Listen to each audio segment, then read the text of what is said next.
Welcome to Event Experience by Bizzabo, the podcast where we bring the best and brightest event experience leaders together to share stories, tips, and lessons learned from creating some of the world's biggest events. I'm Rachel Moore, your podcast host.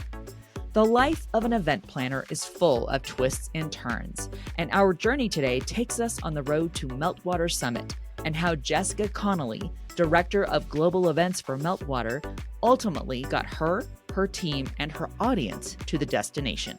Where are we headed? New York City. What are we talking about?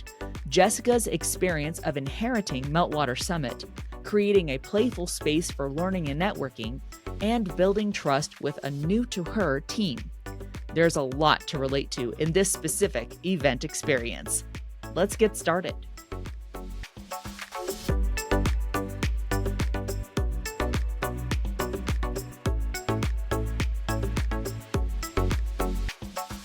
Today's guest on the podcast has over 20 years of experience in event execution and production and a career spanning environmental, real estate, and tech industries, which brings us to today where she is the Director of Global Events for Meltwater.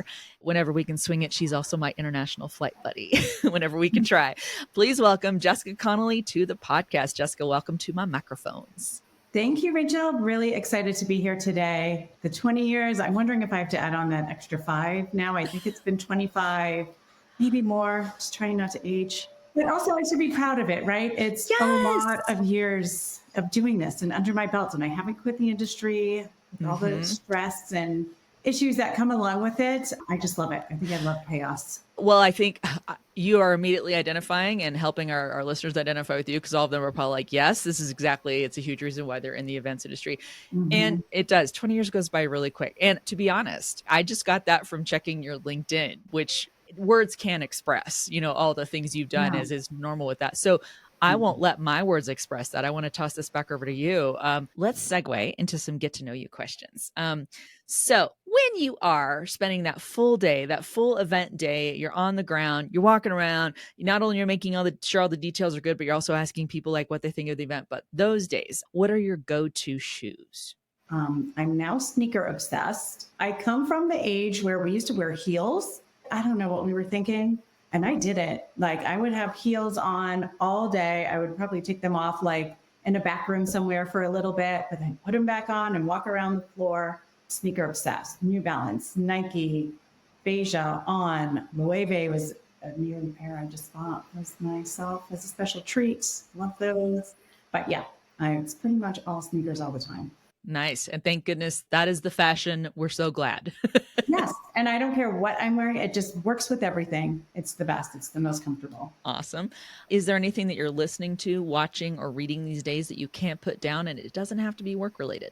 There's not a lot of work related there. There's not even much there because between work and I have 2 teenage boys that are extremely busy, I kind of slack there. I listen to Howard Stern most mornings. I've been doing that forever, like since my college days. So it's just something that is constantly been part of my life. I love Howard. I don't know what I'm going to do if he retires. It will be weird. The Bear is one of my TV obsessions. And I'm trying to take this new season slow because I went through the first 2 seasons like that. And I'm frustrated with like how we watch TV these days and that bulk. I'm like, we watch so much, and then it like disappears for a year and a half. And we don't even remember like what happened. So trying to pace myself with this season of The Bear. Awesome. Is there a particular social post or a piece of media or even a hot take about events that you might have found interesting lately?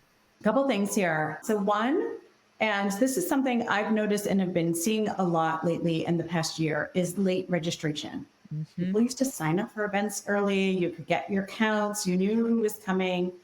And now with this specific event, it's 2 years and everyone has registered late. We sold out last year. And even those like, this is the most important client, they have to come. I'm like, I don't know that I can actually let more people in the room, nowhere for them to go. It's kind of things were happening. So trying to like, my skill that I want to do is like, just learn a little bit more about late registration. How are we planning for it? I'm used to planning like just differently. So I'm learning that a little bit myself. And then Something that I always find myself going to, Julius Solaris, he posts a lot and his posts promote a lot of engagement.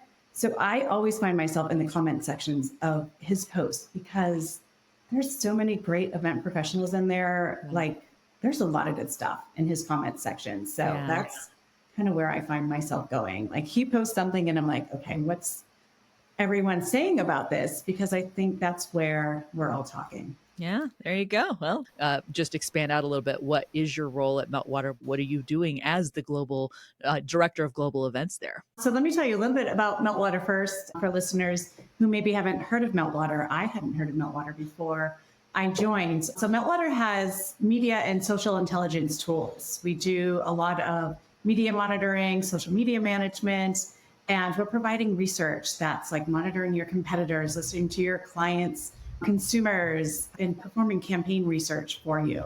So it's really cool. When I got introduced to the product, I was like, wow, of course this exists. And how cool is it? And I know you kind of being almost in that industry yourself, like I'm sure you have heard of Meltwater, and the tools are really cool and the service they provide. So I was hired October of last year to do their summit events. For the first time, they wanted to do a large scale customer events. They put it out there 1 year and they had over 1,000 people register. I think they were hoping for like 600 and they had 1,000 register, and they were just like typical, we don't have an events person, marketing team, like everyone has a role in it. Can you do this? Can you do that? The whole team's stressed out because they're doing the rest of it. So that's when they decided we need full-time events person. The event is a success. The sales team loves it. The leadership team loves it. The board loves it. We want to keep doing this. So lucky for me, I knew someone working at the company and got a phone call that they were looking for an events person. So I'm brought in. I started October of last year. The contracts were already signed. It's like, here's the event. Here's what you're doing and go for it. So, you know, it was a learning experience of, okay, great. I can't change the venue. I can't change this. I think this is all wrong, but hey, here's what we're going with and we're going to make it work. But what gets me really excited too is the clients that we have, they're made up of PR, comms, digital marketers, social media managers. So they're like an exciting group of people to plan events for. And I like planning events for marketers. They get excited about all the little things that go into it. Like they'll notice like the pillows or the color palette of the brand, you know, and they don't have logos on them or anything, but they just kind of fit in with the, you know, it's kind of whimsical and fun. And they document everything. They share pictures of everything. They're helping to grow the event. They're really excited about that. So it makes me be on top of my game because there's a little extra pressure there, I think, for marketers or event professionals that you're putting events on for to do that. So oh my gosh. There's so much I can, we're going to dig into this too, because you just gave a really great overview and how much, again, talk about relatability, because first of all, I would be willing to bet that a lot of our listeners can totally relate with that experience of saying, hey, I'm getting brought on maybe after the fact, maybe after realizing this is more than can be just spread out amongst an existing marketing team. You actually need a specialist who can dig into this, you know, and really direct to this event and get brought in. And like you said, well, a lot of stuff's already kind of set up. So you got to roll with what you've been given, make the most of this one coming up. And of course, I don't know if just really quick, I want to ask you about that. Did that feel like giving you the freedom to then after that event that you only had so much control over how it was going to execute, but knowing you will have full control over how it goes in the future, what was kind of your mentality with that? Can you describe, did that feel good or was it like nerve wracking or a mixed bag of both? I thought it was going to be good to be able to say, hey, we did this. Little background, the event was held at the Glasshouse in New York City, which is this big, beautiful open space on the West Side River. It's glass house. It's all glass windows. So there's so much natural light and great. It's very new and modern. All the technology is built in, which is amazing and helps with cost. But the flip side to that is it's one space and there's only so much you can do with it. And the program that we want to have, where we want to have different workshops and breakouts, we want a separate place to go for lunch. So it didn't accommodate all of that. So when I first walked in and they said, here it is, here's the space, here's the program we want to run, Now you get to manage it. The first thing I said was, oh, you can't have this amount of people in the space to do this. But it was kind of one of these too bads. Okay, so we get there, we're on site, we see some of the issues that we knew going into it, too many people to do exactly what we want to do. So after it, we said, what can we do? And the one problem is we love the space. Like I said, it's beautiful, it's modern, it's open, it's so great. But the size of the event that we want to grow to and where our leadership team wants to take the event and what we from our education team want to actually provide to everyone, there's a conflict there. So in New York City, surprisingly, does not have a ton of event space that fits the size we're in. There's a lot of big spaces like the Javits Center. That's expensive. You have to build the whole thing out. I don't want to do all that. Then there's a lot of small, great spaces like the Glasshouse. Or there's the hotels. And the hotels are like, love them or hate them. There's good and bad with all of it. So what stressed me out was, okay, I want to move it. What am I moving it to that is going to still have that intimate feeling, that modern feeling, and, still have that. So we're in contract negotiation right now with the space. And I'm just still like, I'll probably sweat it until the day we get there on site and I see all the branding up and say, hey, I feel confident, but also, it's a little nerve-wracking to say, hey, great job, guys. I'm going to uplift and move your event over here because I think this is going to be better for the program you want to do. It's a lot to take on. That's exactly right. I think of you see this in movie tropes all the time too, where ooh, something's already set in play in motion. Uh-oh, they can't do it. Let's have you step in. And, you really, and, obviously it can go either disastrous or it can go magically or anywhere in between. But yeah, I would imagine, especially when you talk about an event planner where we've talked about this on this podcast and even on Bizzabo's webinars about all the thought and strategy that goes into event design. This isn't just about, oh, I think it's a pretty space. I've always wanted, if we think about the Sphere in Las Vegas, everyone might think, oh, everyone wants to have their event there. And you might be like, well, no, it would not fit well with what we're trying to accomplish and the people. So yeah, being made to okay, this is where you have to do it, and constraining kind of what you might envision would work best had to have been a bit of a challenge, but it sounds like you accomplished it. And I want to dig into something you mentioned too, about where Meltwater leadership wants to take this event, Meltwater Summit. Can you talk a little bit about that? What are the goals? It sounds like you mentioned that once they first started it, they realized it was awesome. All the teams at Meltwater are like, this is great. Let's keep doing this. What do they try to accomplish with Meltwater Summit? What are they striving to do? Sure. So, and I've added my own goals along the way too, of things that they didn't think about, which is why they brought an event professional in. Mm-hmm. But, first off, they just want to elevate their brand. They want to promote their offerings. They have their client base. We have a very smart CEO. He knows that in-person events work. They're making connections. The sales team knows this. We can get people together. That's how sales are going to happen. Yeah. So from a sales point of view, they're bring in thousands of people. We'll meet them all. We'll wow them all. It will be amazing and great. And then we have another part of our leadership team who's like, well, yes, but we want the right people in the room. Who are the buyers? Who's spending money? Because bottom line, we need pipeline, we need revenue. That's the ultimate goal that we need from the events. When I come in from my perspective, I say, okay, this is all great, but we want an environment that is going to balance networking and learning. I'm not always thinking about the money. I have plans in place on how we can make revenue, but I always look at the attendee journey, the attendee perspective. How are they're going to come back. They need to, like the brands. They need to like the environment. And we need to make sure we're setting these things up for them. So when we get into this, let's grow, I have to balance them of, okay, we have to grow in these different areas, not just more people in the room, not just the right people in the room, but giving them the right experience in the room. We have a lot of users. We have decision makers. Now we're 2 years into the events.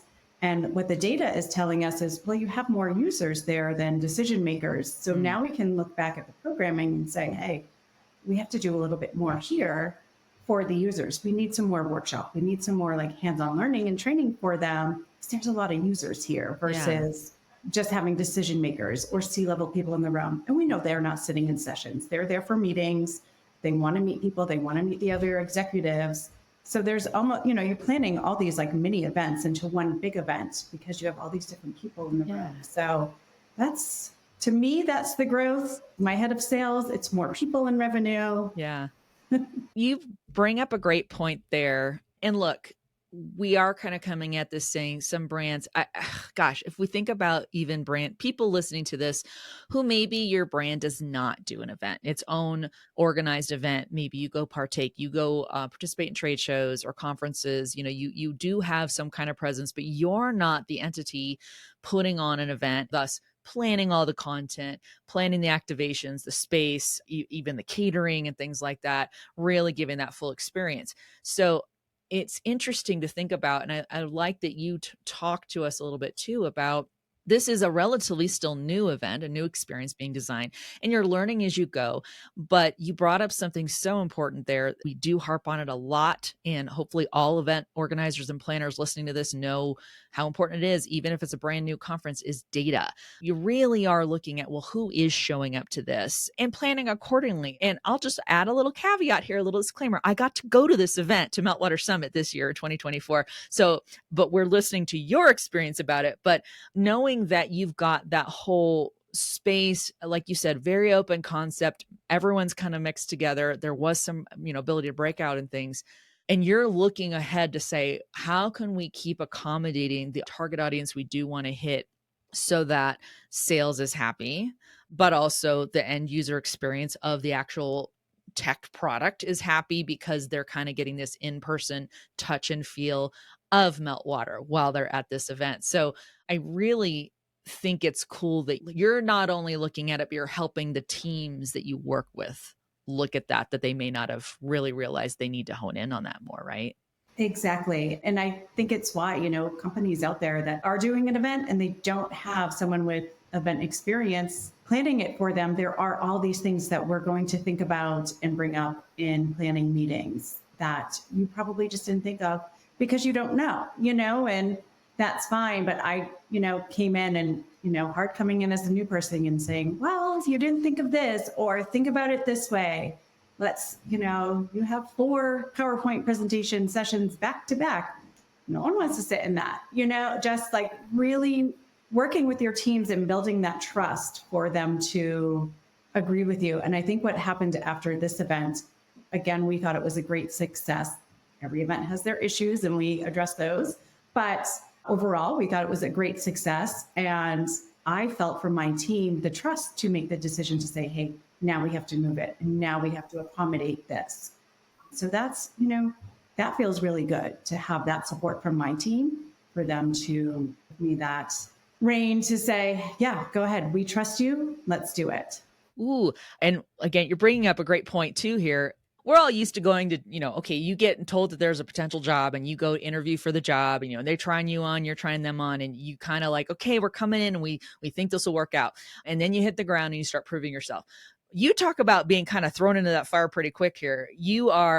It's not like you were hired and then said, okay, we want you to begin planning this conference. Is brand new. And this will all you own it from start to finish. Instead, you did have that unique experience, or maybe not unique based on what our listeners might think, but where you're coming in saying, okay, I kind of have to like take over what someone else already theorized and designed, but you're new to the team, you're new to the company, and they're like, okay, we hired you, go.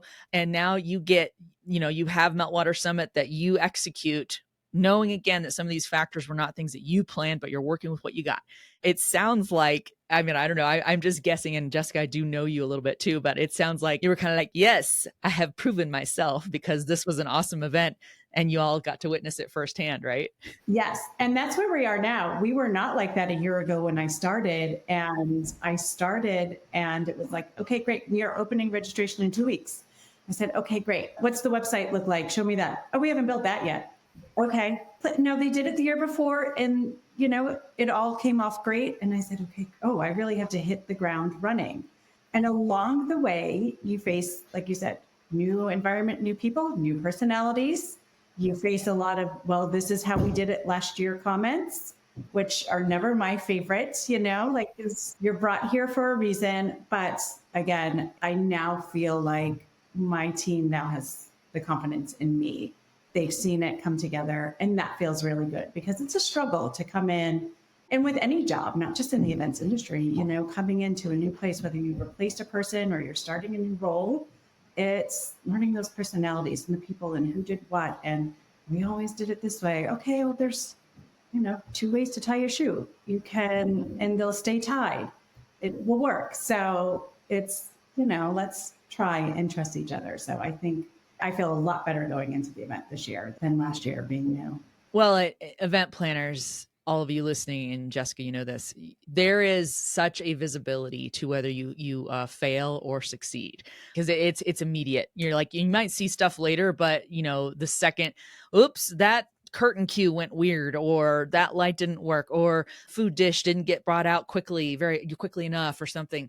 It's all so immediate, but it is all about that experience you're designing and just making it happen. So I'm really glad to hear. And of course, I got to experience a little bit firsthand that it was amazing. We'll be right back with more event experience after the break. Behind every great event organizer is software that makes managing the small stuff easy so you can focus on crafting events that matter. From seamless registration and on-site solutions like the Bizzabox to powerful dashboards and the Click Smart Badge, Bizzabo's Event Experience Operating System is your all-in-one solution to planning conferences that captivate and experiences that elevate. Visit bizzabo.com. That's bizzabo.com to learn more. We're back with Jessica Connolly to discover how event space creates the right space for your audience. I want to ask you, was there any particular activation or engagement opportunity for the audience that was at Meltwater that you think was particularly unique or proud of, or you think worked out really well? I was thinking about this, and I'm like, there wasn't just one thing. I think when I left, coming back to the space, and I know audience, you weren't there, but I mentioned it's a big open room, and we had the stage in the middle of the room. And I've seen other events set up like this. And on the sides, we had like a lounge, we had a product hub area, we had the little activations, we had a chalkboard wall, the flower photo booth, and just other and food stations like sprinkled in that would change. So what I liked about this was just having the playfulness where things were in different areas. Not everything was always there. Like we had someone signing your name in calligraphy on your notebooks. She was just there one day. We had a donut station that was just there one morning. So it really gets people to kind of move around and check out the space versus just like sitting here and doing this and not even knowing that other stuff is going on. They can be like, oh, hey, where'd you get that? And I do this at events too. Like, where'd you get that piece of swag? I want that. Or there's popsicles. Where are those? Like, I want these kind of things. So I really just liked having that kind of like, wherever you were, something was happening in the event space. And I think that was like the great about the big open space versus having a bunch of like cutout rooms. And even if I hadn't experienced it myself, but you are touching on something, especially considering you've got this, it's perfect for the audience of marketers, marketing and comms people. You talk about people who may be a little bit more tapped into the FOMO. We're the people who keep our pulse on trends. Can we jump on that? Is it too late? We have to do things rapid turnaround, so we're still timely. Whether that's crisis comms, we all know the power of missing a moment. And the fact that you wired that into the DNA of this experience where it's like, well, this is only here for this time. This is only, you either go now or you miss it. One might think, ooh, that makes it really frenetic, but it's a good frenetic because you're like, well, okay, I don't want to go miss it, because you're right. You just see people walking around like, I want to be part of that now. And super genius, I think, and something certainly that people can borrow from to say, well, how do I keep people from getting bored? And that's a great way to do it, is playing on that psychology. Exactly. And I think, like I said, just having multiple different things around for the events. And I know a lot of events still are taking place in hotels. There's benefits to that. So in hotels, you're often in all these rooms or hallways, and it's just, I always get to an event space and I walk the path of my attendees. Where are they walking? What should be on this wall? Do we have anything over here that we can just, even if it's like a pop-up photo booth thing, even if it's just they take the photo with their own camera, it doesn't have to be all log in, send us your email and that, just little touch points around the way. And I always get my inspiration from other events out there. I don't work with an agency for this event. So I have to take my inspiration from like all the other amazing events out there, like Inbound, Money 2020, C2, like when these events are happening, my social media is just flooded with, look at all the cool stuff that's happening. And, I just kind of use that for a lot of inspiration to, say, what can I bring to my audience? This looks really cool and it's a fun activation. Yeah. And props to you too for in any event planner who's doing that. Even if you can't get to these other events, thank goodness for social media. If the event's done a great job, and obviously you can tell the audience is engaged and they're sharing, like if it's going so far where they're like, I have to take a selfie or take a picture of this and share it on social media, you have achieved, because my goodness, it's harder and harder it's almost like handing over an email transactionally. Like, if we're on a website, I'm like, I don't want to give you my email, or I don't know about giving you my mobile number. And same thing with saying, I don't know if I want to take the moment or the minute it's going to take to like do this selfie, stage it, get it on my social, use the right hashtag, make sure I'm tagging accounts and stuff like that. I just feel like, and maybe you feel that too, where it's like the more and more that is becoming a fleeting achievement where we're able to make people stop that long and invest that time in actually sharing the event out on their feeds. So, if they do it, it's got to be something good. Exactly. Well, cool. I want to ask you if there's any particular teams or team members that you want to shout out that this just really, you're like, hey, that especially considering, 2 weeks after you join, registration open and stuff, anyone that you want to shout out that really helped make the event amazing or easier to execute? Absolutely. I have two big shout outs. First of all, I'm a team of two. It's me and I have a girl on my team, and I've done smaller events with more people. It's a lot. And I'm sure most people listening are also part of a really tiny events team. But something about us, we're small, we're focused, we get it done. I make sure that we have at least 1 hour a week where we're just brainstorming and we're not even talking about tasks, like just brainstorm all the ideas for this event, for any other event, anything. Just want to make sure we have that openness to just talk the ideas. And then, the rest of the week we're working. So Skylar on my team, huge help, amazing. And then my head of content and programs put the agenda together. I don't love program planning. I love the logistics side of it. I love the attendee experience side of it. But so in that role is essential. And I was lucky enough to work with someone who really understands who our audience is, who's attending the event, the content they want to hear. He was great at getting us some amazing speakers. So really like essential role, whoever is doing the program planning. I hope you realize the restraint I've shown in not pointing out one big aspect of this event, which probably was a big draw for a lot of people, was your keynote speaker. Who was that? Ryan Reynolds was our keynote speaker. Wow. And, we went back and forth on like the big name celebrity. Do they have the draw? What was really interesting is we announced him and our uptick went up like a little, and we were like, oh, did we make a mistake? Should we not be doing? So we ended up selling out the space. But it was one of these where we think he's perfect because he does all of this marketing and social media. He's just a genius at it. I'm like, why are you even acting? I mean, that's great too, but you're really good over here. The audience loved him. I thought he gave a great talk. I luckily got to meet him before he came on stage, and he was really sweet and personable and sent my boys a little video because my boys are fans, and that was just great. So yeah, I've had good and bad celebrities I've worked with, and he was one of the better ones. So, and he's speaking at Inbound, which I'm going to in a couple of weeks. So I love that you mentioned about picking the right celebrity. You and I have even had discussions on this, not on this podcast, but just in general, because it's like, it can really be easy to go for like, oh, famous name, just get them. And maybe there's not a very clear correlation as to how that person ties into the theme or the topic or the audience of the event, right? Yeah. And that was really important to us, that when we go the celebrity group, they have to have a brand.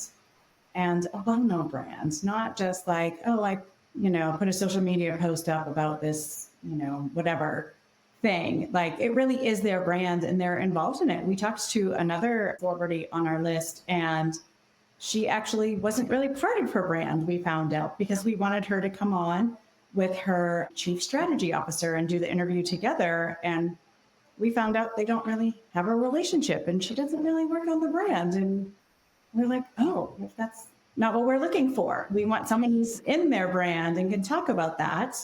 That's our audience. So it's interesting to find some of these tidbits out.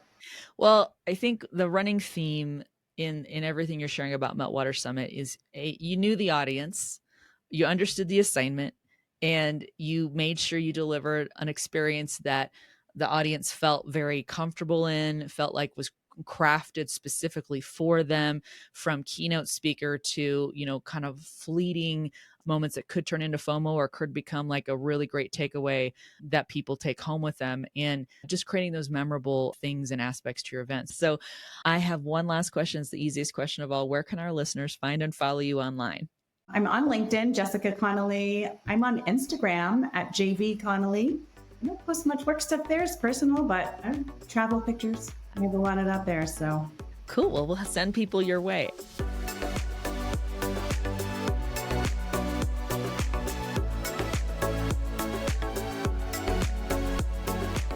Jessica's Skill Up advice is about how event profs can trust their audience to tell them how it's going. It's knowing your audience. It's really just knowing your audience, understanding who's attending your event and why they're attending. And I know we all struggle with getting people to respond to surveys and taking the surveys. It's so important. I fill out surveys when I go and I'm very honest with it. And I appreciate the honesty because I'll take the harsh criticism. I know what goes wrong at my event. I can see it with my own eyes happening. I know it. I understand. So it doesn't offend me if someone else recognizes it too. What I do sometimes at events that I'm planning is I go around and start talking to people. I introduce myself and I say, I'm the event organizer. I would love an honest piece of feedback. And you'd be surprised at the amount of people who will. I had this one girl, I started tape recording her. And I'm like, oh, okay, it was good and bad, but I'm like, okay, let's go. And so that has helped me a little bit, even, because you get some constructive criticism. It's good to hear it all. And then the other thing about your audience is kind of knowing why they're there. Are they coming for content? Are they there just for networking? A lot of people go to events just to network. They're not sitting in all of the content sessions. So let's, make sure that we're having more. If that is your audience, make sure you have more network opportunities or places. Something I'm working on next year is having a working lounge, because I noticed at this event, you saw in our lunchroom, which was meant just for lunch, a lot of people were in there. They were working on their laptops, which you have to do. Sometimes when you go to an event, you don't totally have the full day to do the event stuff, but they're also networking with each other. So I really want to build a working lounge into the space. So more to come on that. But yeah, just, kind of knowing why your attendees are there is going to help you deliver a better experience for them. Thanks again to Jessica Connolly for joining us on Event Experience, and thank you for listening. If you're enjoying the show, we'd love to hear it. Connect with us on social and subscribe, rate, and review us wherever you're listening. Also, don't forget to share the show with your colleagues and friends. You can find transcripts of each episode and key takeaways on bizzabo.com/podcast. On behalf of the team, thank you. We'll gather again soon for a new episode of Event Experience.